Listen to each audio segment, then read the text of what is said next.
Hello everyone, welcome to study with Shri.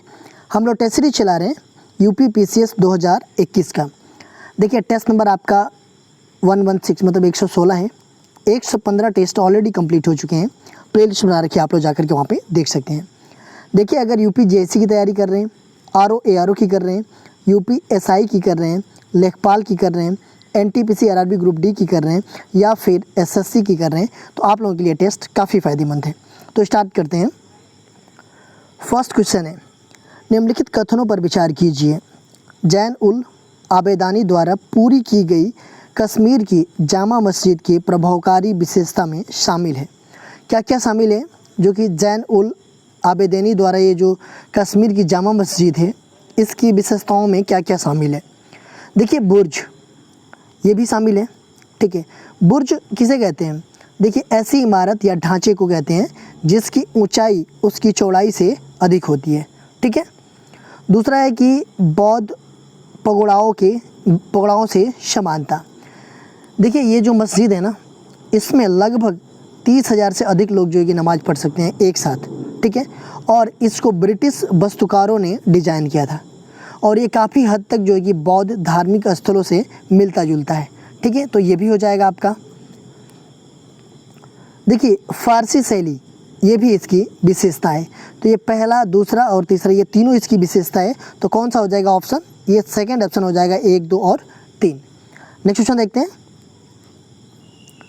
निम्नलिखित सूफियों में से किसने कृष्ण को औलिया के रूप में माना? शाह मोहम्मद गौस, शाह अब्दुल अजीज, शाह वलीउल्लाह, ख्वाजा मीर दर्द। क्वेश्चन क्या कह रहा है कि निम्नलिखित सूफियों में से किसने कृष्ण को औलिया के रूप में माना?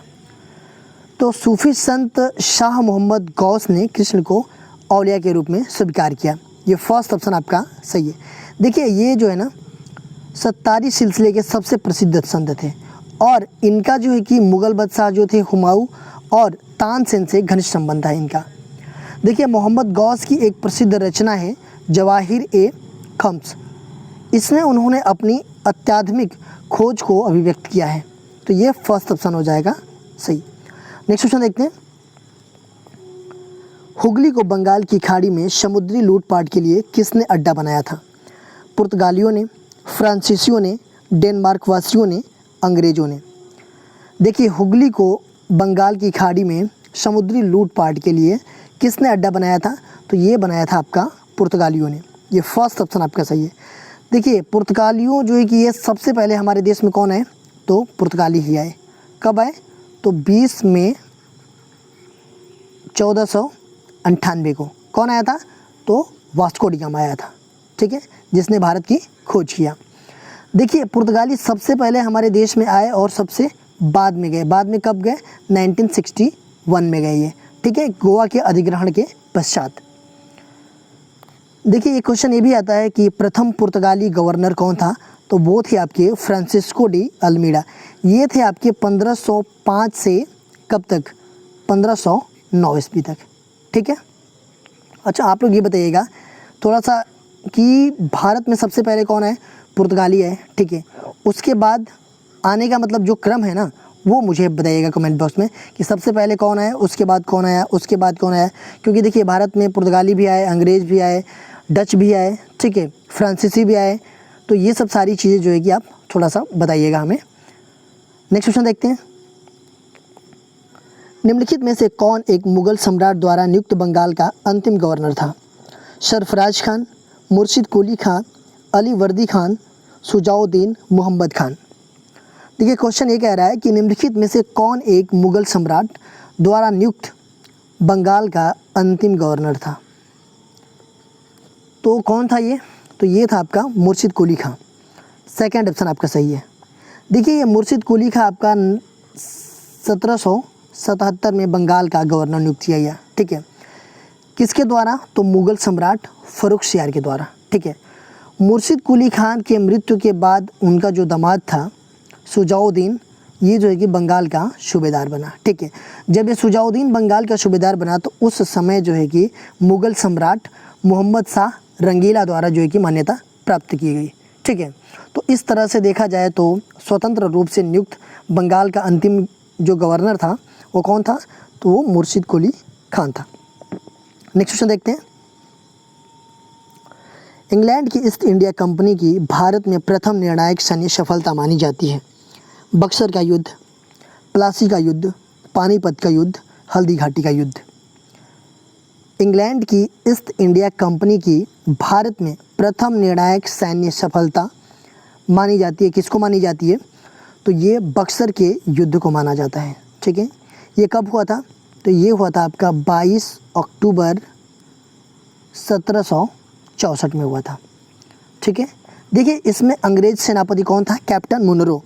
इन्होंने क्या किया कि बंगाल के नवाब मीर कासिम, अवध के नवाब शुजा-उद-दौला और मुग़ल सम्राट जो थे शाह आलम द्वितीय, इन तीनों की संयुक्त सेनाओं को जो है कि पराजित किया था। ठीक है, इसके बाद जो है कि भारत में ऐसी कोई भी शक्ति नहीं बची थी जिन्होंने अंग्रेज़ों के प्रतिशोध के लिए, मतलब कोई भी नहीं बचा था।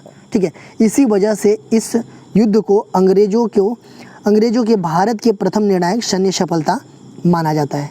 ठीक है, प्लासी के युद्ध की बात करें हम तो ये कब हुआ था? तो ये हुआ था आपका 23 जून 1757 में। ठीक है, पानीपत के युद्ध जो है कि 3 हुए थे।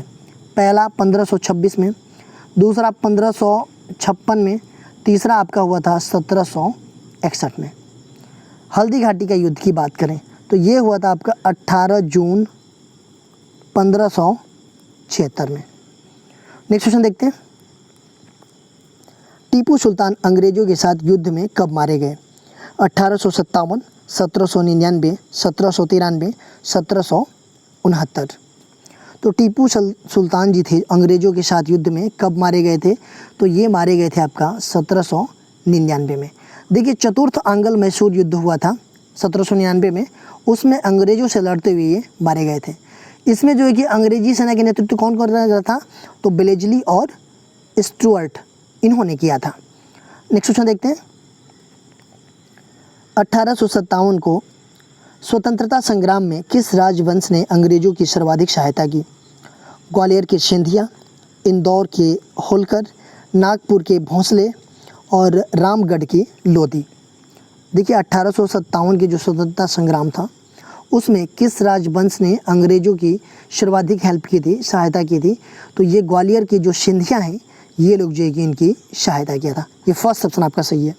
नेक्स्ट क्वेश्चन देखते हैं। निम्नलिखित में से कौन सा स्थान गडकरी विद्रोह का केंद्र था? बिहार शरीफ, कोल्हापुर, सूरत, सिलहट।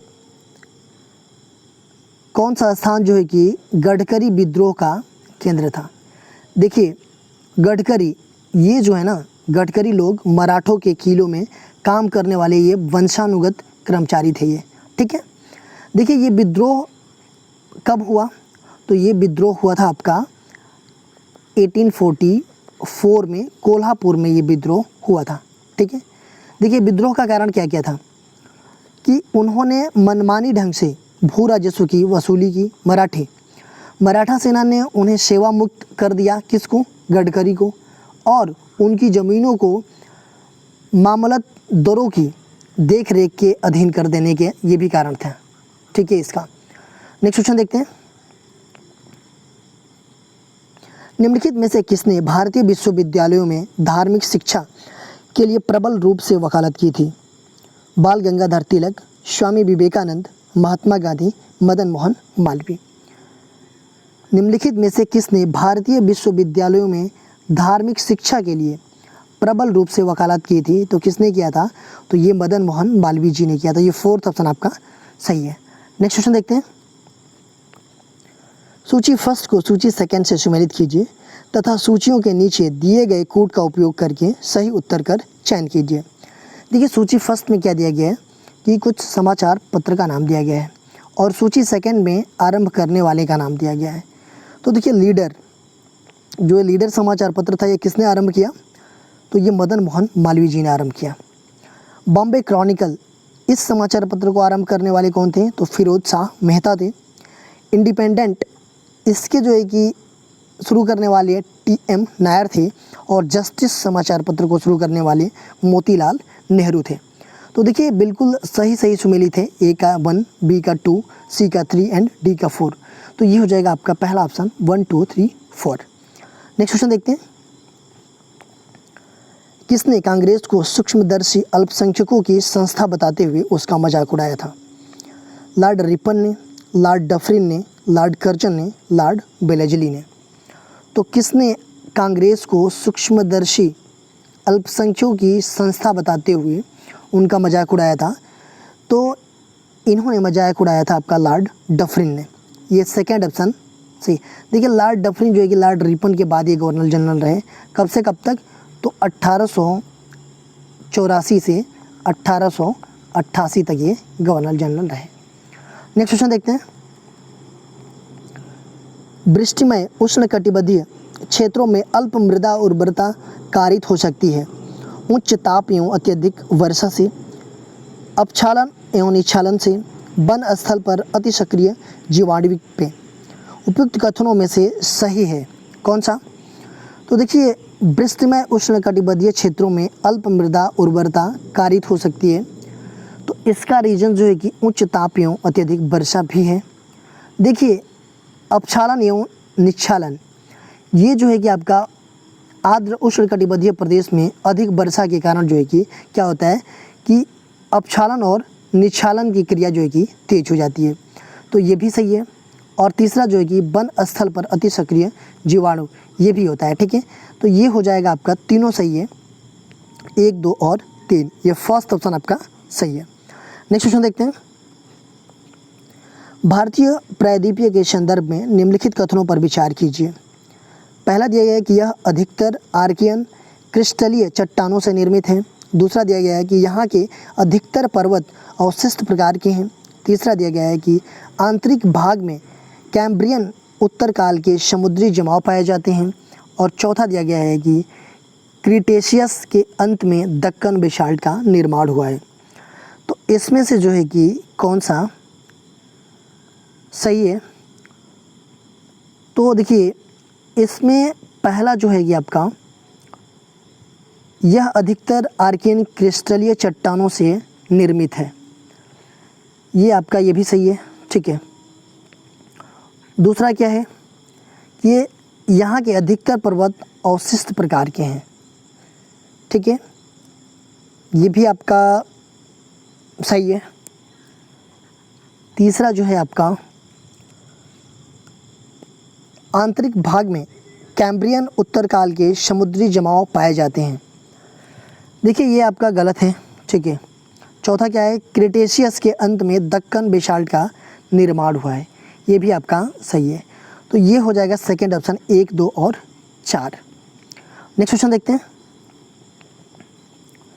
उत्तरी भारतीय मैदान के विभिन्न भागों में वर्षा की मात्रा में अनियमितता पाए जाने का मुख्य कारण क्या है? भारत के उत्तर पश्चिमी भाग में निम्न दाब में अनियमित तीव्रता, निम्न दाब द्रोणी के अक्ष की स्थिति में विचलन, चक्रवातों की आवृत्ति में अंतर, और चौथा दिया गया है कि प्रत्येक वर्ष वायु द्वारा लाई गई आर्द्रता की मात्रा में विचलन। तो क्वेश्चन कह रहा है कि उत्तरी भारतीय मैदान के विभिन्न भागों में वर्षा की मात्रा में अनियमितता पाए जाने का मुख्य कारण क्या है? तो इसका मुख्य कारण ये है कि निम्न दाब द्रोणी के अक्ष की स्थिति में विचलन, ये सेकेंड ऑप्शन आपका सही हो जाएगा। नेक्स्ट क्वेश्चन देखते हैं, निम्नलिखित कथनों पर विचार कीजिए। अंडमान निकोबार द्वीप के मूल निवासी निग्रिटो प्रजाति से संबंधित हैं। मध्य भारत में रहने वाली जनजातियां मंगोलायड प्रजाति से संबंधित हैं। पूर्वोत्तर भारत में रहने वाली जनजातियां नेग्रोइड प्रजाति से संबंधित हैं। एंड 4 दिया गया है कि भारतीय अर्थ नार्डिक प्रजाति से संबंधित है। उपरोक्त कथनों में से कौन से कथन सही हैं? तो देखिए आपका पहला दिया है कि अंडमान निकोबार द्वीप के मूल निवासी निग्रिटो प्रजाति से संबंधित है, ये बिल्कुल सही है, ठीक है। दूसरा, मध्य भारत में रहने वाले जनजाति मंगोलायड प्रजाति से संबंधित है। देखिए मंगोलायड प्रजाति जो है ना कि ये पूरे जो है कि एशिया महाद्वीप में ये पाई जाती है, ठीक है, न कि ये मध्य भारत में रहने वाली ये जनजातियाँ हैं। तो ये आपका गलत हो जाएगा, ठीक है। तीसरा है कि पूर्वोत्तर भारत में रहने वाली जनजातियाँ नेग्रोइड प्रजाति से संबंधित है। नेग्रोइड्स ये जो है कि देखिए पूर्वोत्तर भारत में नहीं, ये जो प्रजातियाँ हैं ये कहाँ कहाँ पाई जाती है? तो दक्षिण अफ्रीका, सूडान, घाना, मलेशिया, फिजी, पापुआ, इन क्षेत्रों में ये पाई जाती है। तो ये भी आपका गलत है। भारतीय अर्थ नार्डिक प्रजाति से संबंधित है, ये बिल्कुल सही है। तो 1 और 4 जो है कि आपका सही हो जाएगा, ये थर्ड ऑप्शन आपका सही हो जाएगा। नेक्स्ट क्वेश्चन देखते हैं। निम्नलिखित में से कौन सा युग्म सही सुमेलित नहीं है? देखिए, कृषि के प्रकार दिया गया है और देश का नाम दिया गया है, ये सुमेलित नहीं है बताना है, ठीक है। देखिए, अंगूरोत्पादन फ्रांस, रेशम कीट पालन पोलैंड, उद्यान कृषि नीदरलैंड और मत्स्य उत्पादन जापान। तो इसमें से सुमेलित नहीं है पूछ रहा है। तो देखिए, अंगूरोत्पादन ये फ्रांस, ये सही है आपका। ये कृषि के प्रकार जो है कि फ्रांस में होते हैं। रेशम कीट पालन ये जो है कि पोलैंड में नहीं होता है, ये कहाँ पे होता है? तो देखिए, इसको मैं बताता हूँ। देखिए, उद्यान कृषि ये नीदरलैंड है, सही है। मत्स्य उत्पादन जापान, ये भी सही है। रेशम कीट पालन ये जो है कि पोलैंड में नहीं है। ये देखिए, विश्व के कुल रेशम उत्पादन का जो कि 80% जो होता है ना, इससे अधिक एशिया से प्राप्त होता है। एशिया में कहाँ कहाँ? तो चीन हुआ, भारत हुआ, जापान हुआ, ये जो है कि रेशम उत्पादक देश हैं, न कि पोलैंड है, ठीक है। नेक्स्ट क्वेश्चन देखते हैं। विषुवत रेखा से ध्रुव की ओर जाते हुए पाए जाने वाले वनस्पति प्रकारों का सही अनुक्रम कौन सा है? उष्णकटिबंधीय वर्षावन, टुड्रा, शवाना, उष्णकटिबंधीय वर्षावन, मरुस्थलीय झाड़ियाँ, टुड्रा, मरुस्थलीय झाड़ियाँ, उष्णकटिबंधीय वर्षावन, टुंड्रा, भूमध्य सागरीय झाड़ियाँ, मरुस्थलीय झाड़ियाँ, टुंड्रा। देखिए, ये क्या बोल रहा है कि विषुवत रेखा से ध्रुव की ओर जाते हैं। देखिए, आपका ये पृथ्वी है, ये है आपका विषुवतीय रेखा या भूमध्य रेखा, ये आपका ध्रुव है। तो ये पूछ रहा है कि यहाँ से अगर यहाँ जाते टाइम पे कौन से वनस्पति क्या सही क्रम है? तो देखिए, यहाँ पे है आपका उष्णकटिबंधीय वर्षावन पाए जाएंगे, उसके बाद से मरुस्थलीय झाड़ियाँ पाई जाएगी, उसके बाद से टुंड्रा वन पाए जाएंगे, ठीक है। नेक्स्ट क्वेश्चन देखते हैं। निम्नलिखित कथनों पर विचार कीजिए। परिप्रशांत पेटी में भूकंप आने की संभावना अधिक होती है क्योंकि यह नवीन बलित पर्वत का एक क्षेत्र है, सक्रिय ज्वालामुखी का एक क्षेत्र है, अपसारी प्लेट सीमा का एक क्षेत्र है और अभिसारी प्लेट सीमा का एक क्षेत्र है। उपरोक्त कथनों में से कौन सा सही है? परिप्रशांत पेटी में भूकंप आने की संभावना अधिक होती है, क्यों? क्योंकि जो है कि आपका ये नवीन बलित पर्वत का एक क्षेत्र है, ये सही है आपका। सक्रिय ज्वालामुखी का एक क्षेत्र है, ये भी सही है। अपसारी प्लेट सीमा का एक क्षेत्र है, नहीं, ये अपसारी नहीं है, ये अभिसारी प्लेट सीमा का एक क्षेत्र है। ये 1, 2 और 4 हो जाएगा, ये सेकेंड ऑप्शन आपका सही है। नेक्स्ट क्वेश्चन देखते हैं। भारत में मानसून प्रकार की जलवायु के लिए निम्नलिखित में से कौन प्रमुख कारक है?